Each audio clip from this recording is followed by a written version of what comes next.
Wilson in the backfield, to a shotgun snap. They rush just 3. 2 ahead, dropped. Kyle Van Noy, what a time for his first sack of the season. 2nd and 17, Tannehill fakes the handoff. Here comes pressure, he's sacked. Oh, Kyle Van Noy, back-to-back games with a huge play. What's up, guys? We're back with the Week 16 Film Room. Very pleased to be joined by Daniel Jeremiah. DJ, the Chargers defense has come on these last 2 weeks. They're 8-6. They're in prime playoff position. And Kyle Van Noy, a veteran who seemed to have found an extra gear.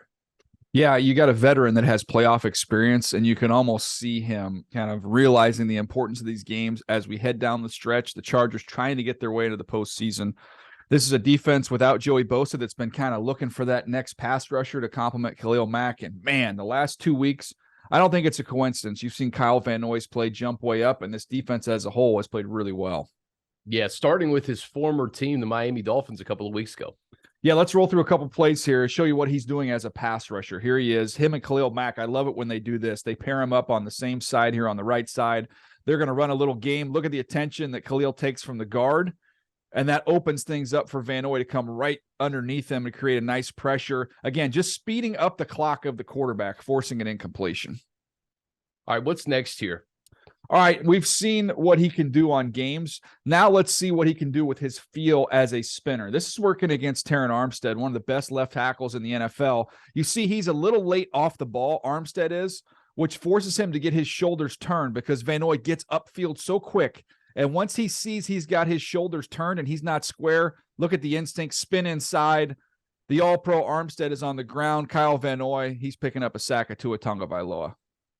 This is why you sign a guy like Kyle Van Noy, a veteran presence who has the opportunity to really step in for Joey Bosa and step up for this defense. No doubt. I want to give you one more on the spin variety here where, again, just being able to feel the tackle. Once you get that tackle up the field, once he has to honor your speed, as we see here with Dennis Daly, he kicks out. He's able to slip right underneath him. He gets in there along with Gaziano to finish up here with a sack of Ryan Tannehill. This is all feel, this is all instincts, and this is all experience of Kyle Van Noy. And let me give you a bonus play here, Chris. Yeah. We're just going to do 3, but I want to give you one extra one to show you, again, the feel. Again, pass rush, a lot of it's instincts and feel. As much as technique. Watch the tackle here. Watch this tackle. Van Noy's on the left side of the screen. Watch this right tackle overset. Look at him jump out. He's going to try and jump set him. He feels that. That's fine. You want to jump out at me? I'm going to just dip right underneath you and take the most direct path to the quarterback and gets another sack here. This has been impressive what Kyle Van Noy has put on video the last 2 weeks. And this defensive front missing a lot of bodies, a lot of injuries, a lot of new faces. Kyle Van Noy, his veteran leadership savvy in the last 2 weeks, his production has been huge. All right, DJ, we flip into the Colts. Not a great year for them all around, but DeForest Buckner still on that defense, and he's still a problem getting after the quarterback. Yeah, he is one of the better interior players in this league and has been for quite some time. And even though the season's gotten away from the Indianapolis Colts, DeForest Buckner is still someone you have to account for on each and every down, Chris. And I can show you kind of the combination of power and then his using his hands, how good he is as we spin through a couple of these plays. Here he is a 3 technique. He's on the outside edge of this guard here for the Broncos. Gets right underneath him. Look, the hand almost goes right to his throat and pushes him back, and then he's able to get you a little rip move here, rips that right arm through, able to get to Russell Wilson, and once he arrives, the awareness to poke the ball away. Yeah, he's been doing this, whether it's with the San Francisco 49ers or the Indianapolis Colts for a long time. Yeah, I remember going back to college, and you go out there for warmups, and you see him and Eric Armstead trot out there at Oregon, and you're sitting there going, wait a second, these are two of the biggest human beings I've ever seen on a football field. Seeing them on a college field was something else. Let's give you another play from that Broncos game. Again, outside edge of the guard on the right side here, you're going to see an example, again, a little power. He's going to kid on the center, going to crash down on the center. Now you've seen the rip move last time. Now we're going to get our hands inside. And we're going to hit you with a little swim move. Get that left arm over the top with that big brace he's got on. Push you back, get around you with your hands, and then be able to finish at the quarterback. It's kind of a theme here. It all works off of the power. You see it here working against Washington.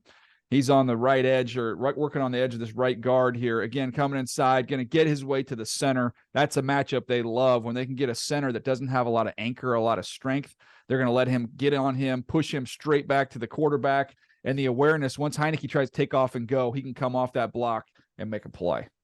I'm just thinking, Justin Herbert, you got to keep number 99 off of him. We've seen Justin have some pressure coming up the middle the last few weeks, and it's something that this offensive line has to be aware of. Yeah, no doubt. And give you one last example here. Here he is, kind of in a 2-eye. He's on the inside of the guard this time instead of being on that outside edge. He's going to work right through the middle of him, get his hands inside, and then again that big swooping arm over. Kind of reminds me of some of the great interior players you've seen. You see Chris Jones will incorporate this. You go back to Trevor Price, who I was around a million years ago. This arm over inside, he's able to get right around and finish on Kirk Cousins. So again, pressure up the middle is the quarterback's worst nightmare. This is one of the best guys at doing it in DeForest Buckner, and it needs to be a communication issue with this interior offensive line, and it's a big anchor week. Got to be able to sit down anchor against one of the best power guys in the league. Another reunion with Gus Bradley, this time in Indianapolis, DJ. Yeah, I feel like we see Gus on a different sideline every year. It's always great to see a friendly face.